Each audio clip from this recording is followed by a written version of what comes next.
Vi er Annika, Amanda, Natalie og Emilie, og vi vil gerne fortælle lidt om økonomisk fremgang i 1958. Det var ifølge Billedbladet den bedste jul nogensinde, fordi at det gik så godt. Og i 1958 var det her, at den økonomiske fremgang gik rigtig godt, både for de lønmodtagende, de fik mange flere penge i løn, og også produktionsmæssigt, der kom rigtig mange nye varer på både sådan arbejdsmarkedet, og der blev nye ting, som gjorde, at det blev billigere at producere og så videre. Og det man kunne også se, at der var rigtig, rigtig meget fremgang i økonomien ved, at folk de fik meget mere i løn. For eksempel i 1938, der fik man sådan almindelig faglært arbejder, fik 171 øre i timen, og i 58, der fik man 569 øre i timen.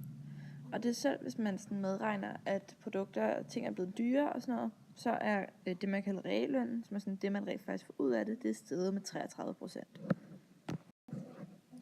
Og det har vi et eksempel på fra Billedbladet i 1958, hvor de skriver: "Vi har alle hørt, en pilsner ved århundredeskiftet kunne fås for 8 til 10 øre, og vi har misundt dem, der nød den, uden grund.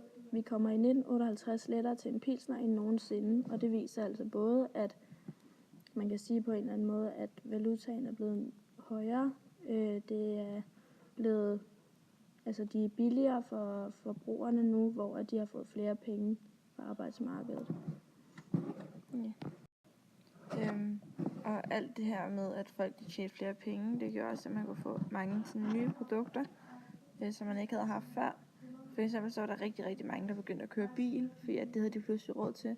Og det var helt almindeligt, at man havde både tv og radio derhjemme i sin stue. Og så kom der også, altså fordi at der var også fremgang i sådan videnskaben og sådan noget. Så der blev udviklet en masse nye produkter, for eksempel plastik. Plastik det blev brugt rigtig meget, fordi at man kunne lave stort set alt i plastik. Det var meget billigere, end hvis man skulle lave det i andre materialer.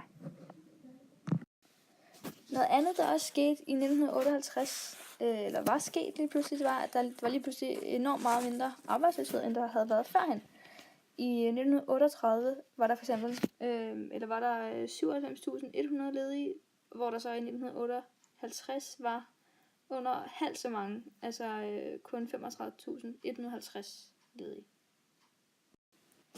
Og den her lave arbejdsløshed, den gjorde jo, at befolkningen havde flere penge, og derfor gik det også ud og spenderede en hel masse mere.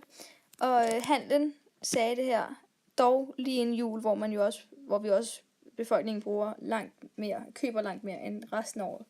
Men den lave arbejdsløshed spillede sig altså stadig ind og gjorde, at vi købte rigtig, rigtig mange ting. Og handlen sagde, folk har mange penge mellem hænderne, så mange som aldrig før. Vi venter en stor jul, der siger sparto til alle andre. Kort sagt, alle tiders jul. Og selvfølgelig er vi glade. I 1958 var der også lige pludselig en stor valutabeholdning. Der var mange penge i staten. Før havde der været underskud. Man vant til underskud, og lige pludselig havde de altså en valutabeholdning på over 1 milliard. Og det her, det forvirrede faktisk nogle nationaløkonomer, fordi at det plejer ikke at ske, eller det plejede ikke at ske, at den lave arbejdsløshed fandt sted samtidig med overskud i staten. Og det gjorde det lige pludselig, så 1958 vendte op og ned på nogle ting, nogle statistikker. Og i 1958 var der også bedre underholdning til befolkningen. For det første, så var der mere ferie. En uge før havde man kun 2 ugers ferie. Og det havde man i 38, og i 58 var der 3 ugers ferie. Derudover så var der også mindre arbejdstimer. Ikke så mange, men det er noget, der betyder noget i helheden. Før der skulle man arbejde 48 timer om ugen, og nu var det kun 47 timer. Og på det daværende tidspunkt var det ovenikøbet også på vej til kun at blive 45 timer om ugen.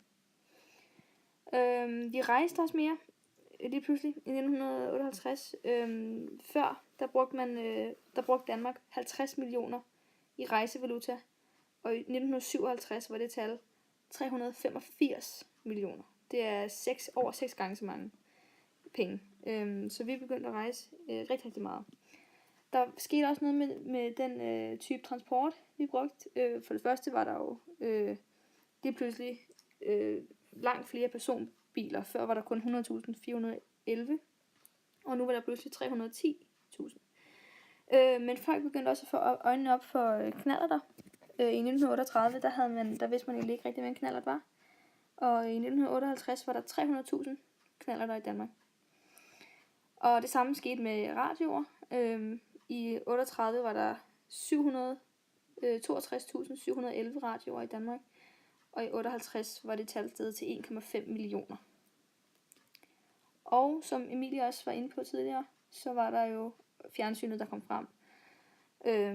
Fordi før i 38, hvis vi blev ved med at perspektivere til det år, der var det noget, man havde hørt om, at det var nyt, og det var kommet til Storbritannien og USA, men det var ikke i Danmark.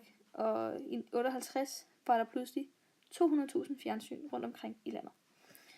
Og sidst men ikke mindst, så fandt man faktisk også ud af, at befolkningen fik længere levetid på grund af nogle lægevidenskabelige fremskridt, såsom penicillinen, der blev almindeligt at bruge, og nogle andre vaccinationer.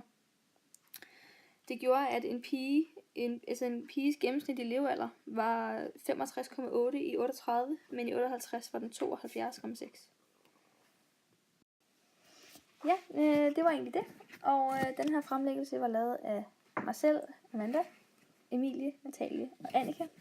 Men det skal lige siges, at Annika desværre blev syg den dag, hvor vi havde aftalt, at Annika og jeg skulle indtale.